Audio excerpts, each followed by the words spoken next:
Assalamualaikum warahmatullahi wabarakatuh. Perkenalkan, nama saya Nuning Herunisa dengan NIM 231101010076. Di sini saya akan mempresentasikan makalah yang telah saya buat yang berjudul Konflik dalam Pendidikan Islam, Konsep, Teori, dan Strategi Penyikapan Terhadap Konflik Sosial. Sebelum kita membahas sebelum kita lanjut ke materi, perlu diketahui bahwa di sini terdapat 3 rumusan masalah. Yang pertama yaitu bagaimana konflik dalam pendidikan Islam. Yang kedua, apa yang dimaksud teori konflik pendidikan Islam. Yang ketiga yaitu bagaimana strategi penyikapan terhadap konflik pendidikan Islam. Baik, langsung saja ke poin yang pertama, yaitu konflik dalam pendidikan Islam. Konflik diambil dari kata Latin configere yang berarti saling memukul, dan ada juga yang mengatakan bahwa konflik berasal dari 2 kata, yaitu kata kon yang berarti bersama-sama, fligo yang berarti penghancuran, pemogokan, dan peremukan. Nah, secara istilah, konflik berarti pertikaian antara 2 orang atau lebih dalam sebuah kelompok atau golongan. Banyak lagi beberapa tokoh yang memaparkan pendapatnya dalam penjelasan apa sih itu konflik. Yang pertama ada Gibson. Gibson menyatakan bahwa konflik dalam organisasi bergantung pada persepsi individu atau kelompok. Apabila mereka tidak menyadari adanya konflik, maka konflik tersebut umumnya dianggap tidak ada. Nah, sebaliknya, jika mereka merasa adanya konflik, maka konflik tersebut dianggap sebagai suatu kenyataan. Nah, yang kedua yaitu Robin. Robin berpikir bahwa konflik seringkali terjadi secara tidak seimbang. Salah satu pemikirannya terdapat pada tanggapan. Ada tanggapan yang positif dalam konflik tersebut, ada juga tanggapan yang negatif dalam konflik tersebut. Yang ketiga yaitu Rudyard dan Winardi. Rudyard dan Winardi menyatakan atau berpendapat bahwa konflik individu adalah konflik yang terjadi dalam diri seseorang, yang mana ketika seseorang tersebut ingin memilih sesuatu, akan tapi dirinya memiliki 2 pendapat antara iya atau tidak, maka hal tersebut sudah disebut konflik. Nah, pastinya munculnya konflik ini ada yang melatar belakangi 3 kategori penyebab terjadinya konflik, diantaranya yaitu yang pertama komunikasi. Nah, kita sebagai manusia di dunia ini tidak bisa luput dari yang namanya komunikasi, dimana komunikasi tersebut pasti ada beberapa ide, beberapa persepsi yang tidak sama dengan antara satu orang dan orang yang lain. Maka itulah yang memicu adanya konflik. Latar belakang yang kedua yaitu struktur. Dalam sebuah golongan atau kelompok, pastinya tidak semua orang setuju dengan satu pendapat. Nah, itulah yang menjadi alasan munculnya sebuah konflik dalam golongan atau kelompok. Yang ketiga yaitu faktor pribadi, yang dimana faktor ini memicu dampak yang besar merupakan dampak yang paling besar dalam munculnya konflik, yang mana setiap individu pasti memiliki nilai yang berbeda, pemikiran yang berbeda, ide yang berbeda. Oleh karena itu menyebabkan konflik di sebuah kelompok atau golongan maupun antara satu orang dengan orang yang lain. Nah, dalam lembaga pendidikan, konflik berlangsung dalam diri seseorang ini muncul dalam 5 kategori, yaitu yang pertama intrapersonal, yang kedua interpersonal, yang ketiga intragrup, yang keempat intergrup, yang kelima intraorganisasi, yang keenam interorganisasi. Baik, saya akan menjelaskan satu persatu. Konflik interpersonal maksudnya adalah berlangsung di dalam diri seseorang. Konflik ini muncul ketika individu dihadapkan pada dua pilihan antara iya dan tidak, seperti yang saya katakan tadi. Maka dalam diri seseorang akan muncul sebuah konflik. Iya alasannya karena apa, dan tidak alasannya karena apa. Seperti itu. Yang kedua yaitu konflik interpersonal. Maksudnya adalah konflik yang muncul antara individu satu dengan individu lainnya. Konflik ini terjadi seringkali akibat perbedaan pandangan. Seperti itu. Nah, yang ketiga yaitu konflik intragrup. Maksudnya konflik antara satu orang dengan yang lain dalam sebuah kelompok. Contohnya seperti di dalam kelas ingin mengadakan sebuah tur. Nah, tidak mungkin semua yang ada di kelas tersebut setuju. Pasti ada yang tidak setuju. Nah, hal tersebut yang menyebabkan sebuah konflik. Yang keempat yaitu konflik antar kelompok atau intergrup. Maksudnya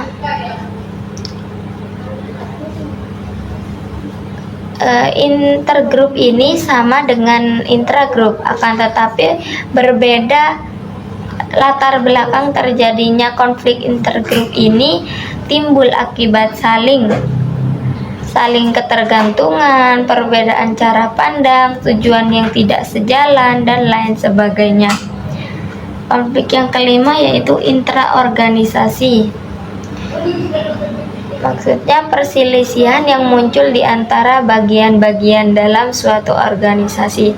Terdapat 4 tipe jenis konflik. Yang pertama konflik vertikal, yang kedua konflik horizontal, yang ketiga konflik antar lini dan staf, yang keempat konflik peran.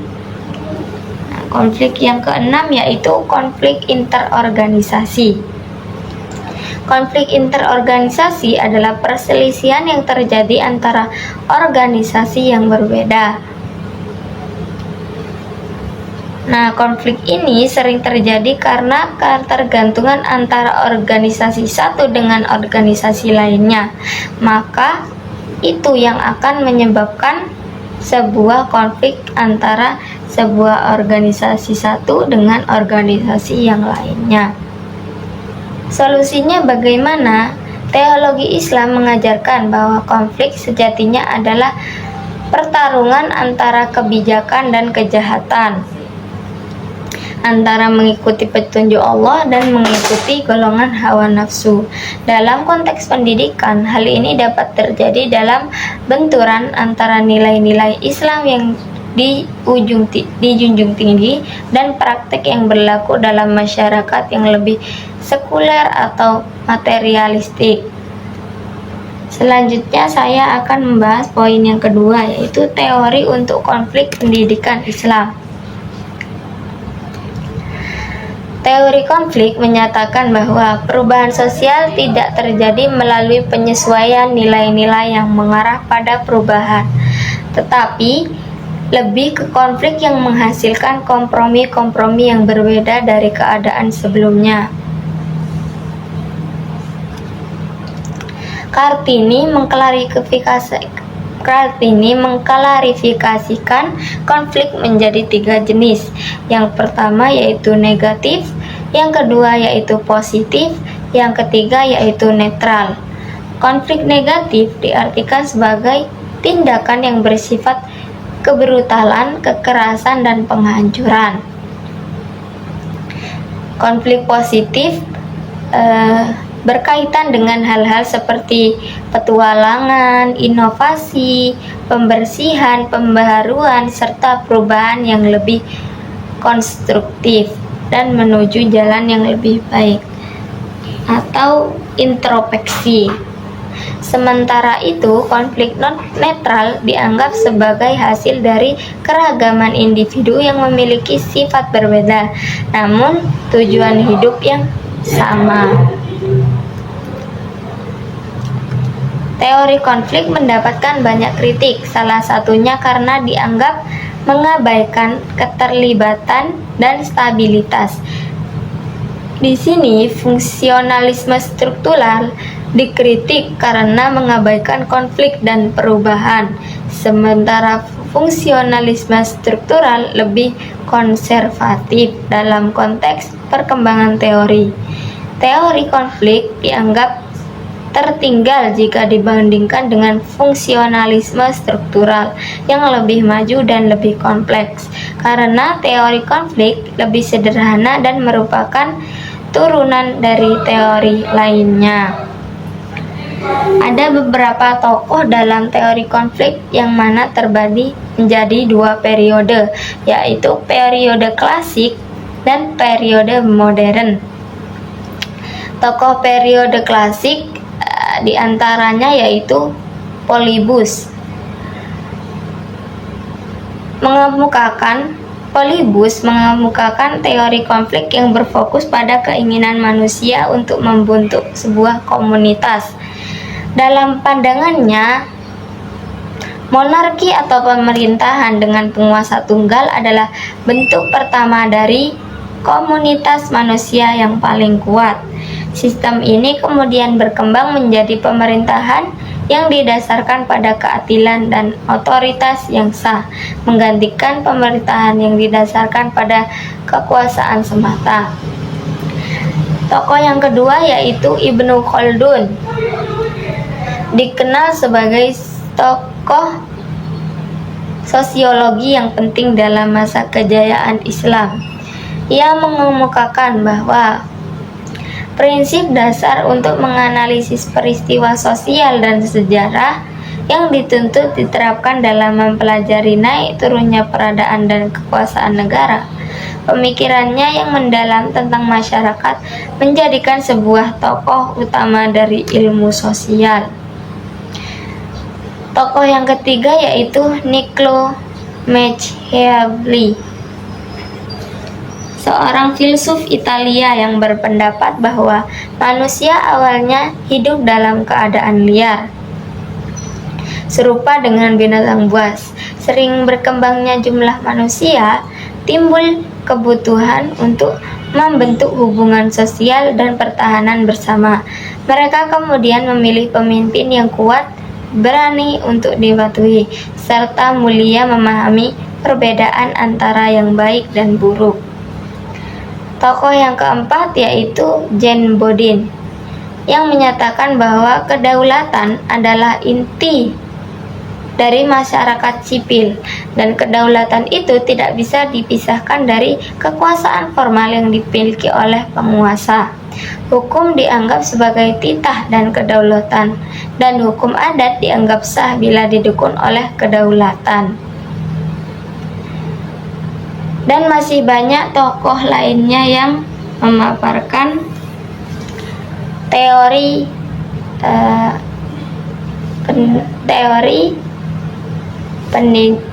konflik pendidikan Islam.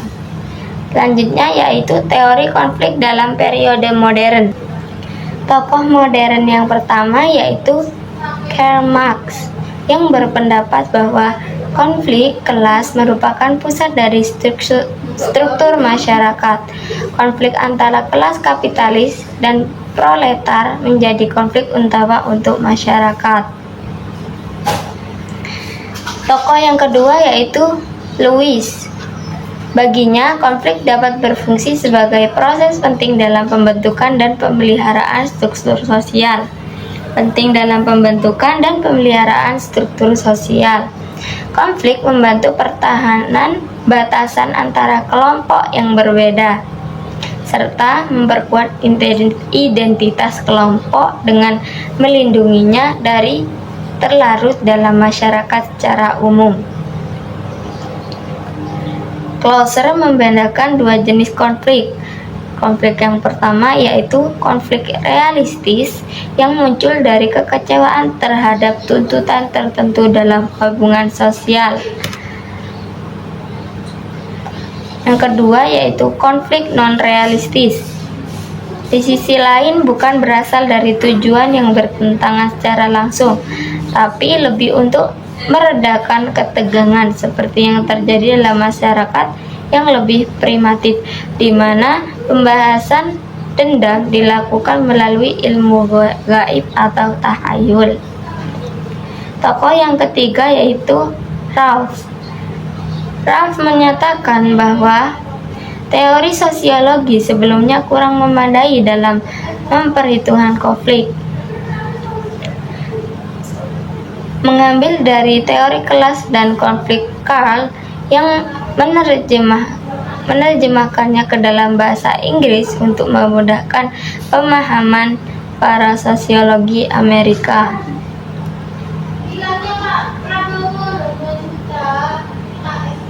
Teori konflik sosial pertama kali diperkenalkan oleh Karl Marx yang melihat konflik sebagai suatu hal yang tak terhindarkan dari masyarakat.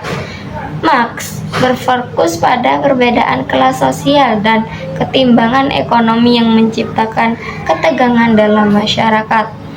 Dalam konteks pendidikan Islam, teori ini bisa diterapkan untuk menjelaskan konflik yang terjadi dalam institusi pendidikan yang disebabkan oleh ketidaksetaraan dalam akses pendidikan, peradaban status sosial ekonomi antara mahasiswa. Teori ketegangan atau strain theory yang dikemukakan oleh Robert menjelaskan bahwa konflik sering muncul akibat adanya ketegangan antara tujuan yang ingin dicapai dengan cara-cara yang diterima oleh masyarakat untuk mencapainya. Dalam konteks pendidikan Islam, ketegangan ini muncul ketika individu atau kelompok merasa bahwa tujuan mereka untuk memperoleh pendidikan yang sesuai dengan prinsip-prinsip Islam bertentangan dengan sistem pendidikan yang ada. Yang selanjutnya saya akan membahas tentang poin terakhir, yaitu strategi penyikapan terhadap konflik sosial. Konflik sosial dalam perspektif Islam memiliki dimensi teologis yang erat kaitannya dengan pengajaran nilai-nilai agama. Islam mengajarkan bahwa permasalahan termasuk konflik sosial yang harus disikapi dengan kesabaran, tawakal, dan ikhlas. Sebagaimana Allah berfirman dalam Al-Quran surat Al-Baqarah ayat 153. Dalam menghadapi konflik sosial, salah satu strategi penyikapan yang dapat diterapkan adalah dengan memperkuat iman individu dan kelompok yang terlibat dalam konflik. Pendidikan Islam menemukan bahwa setiap persoalan yang dihadapi harus diingat sebagai ujian yang diberikan oleh Allah atau mengukur ketahanan iman dan kepribadian seseorang. Dengan memperkuat iman, individu atau kelompok yang terlibat dalam konflik bisa lebih sabar menghadapi perbedaan dan ketegangan, serta berusaha mencari solusi yang lebih baik tanpa terjebak dalam emosi atau kekerasan. Pendekatan ini juga mengajarkan bahwa ketegangan sosial bisa menjadi kesepakatan untuk meningkatkan kualitas hubungan antar sesama, saling mendekatkan diri kepada Allah, dan menjalankan perintahnya. Oleh karena itu, dalam pendidikan Islam sangat penting untuk menanamkan kesabaran dan tawakal sebagai bagian dari pembentukan karakter. Berdasarkan pendapat dari Kartini Kartono, konflik dapat dikategorikan dalam 3 jenis. Yang pertama yaitu konflik negatif, yang terkait dengan aspek-aspek kekerasan. Yang kedua konflik positif, yang ketiga konflik netral, seperti yang saya jelaskan di awal tadi. Konflik dalam lembaga pendidikan dapat menjadi masalah serius jika tidak ditangani dengan baik.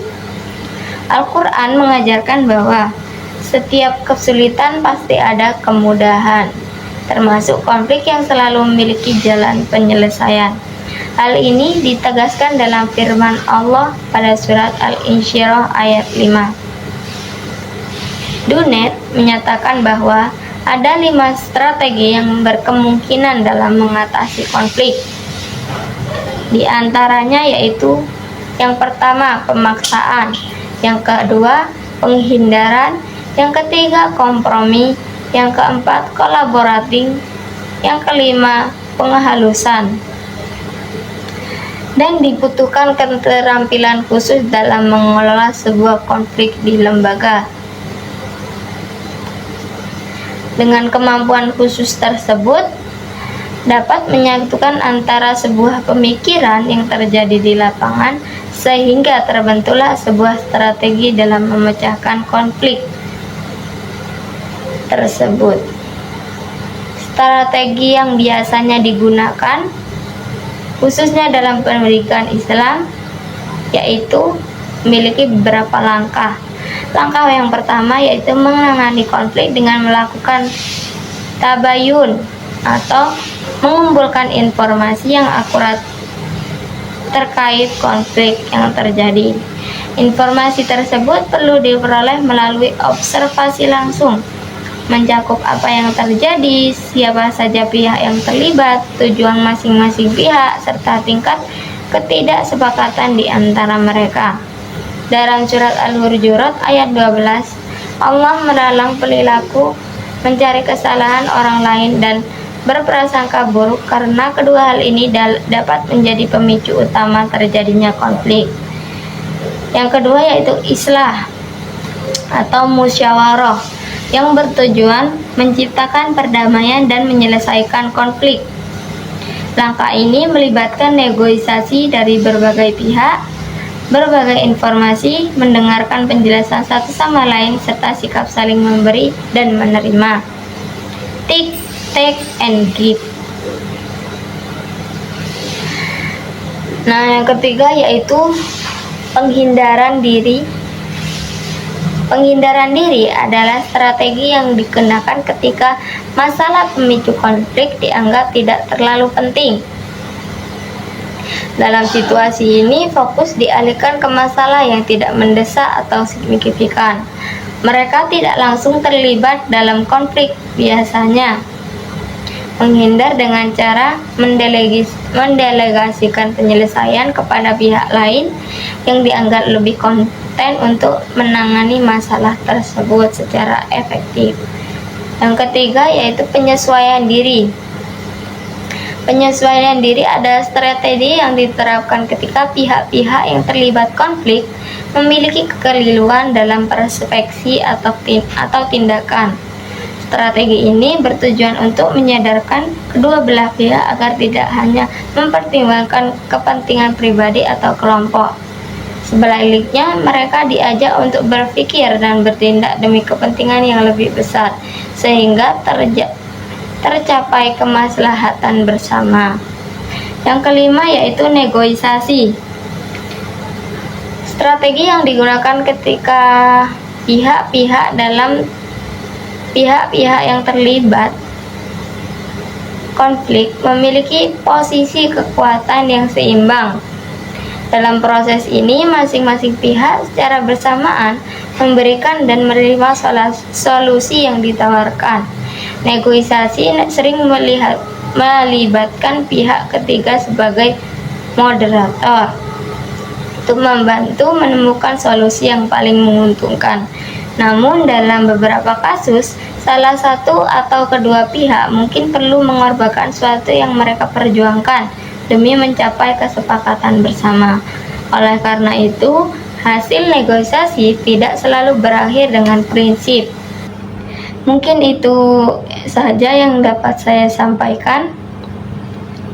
Sekian dari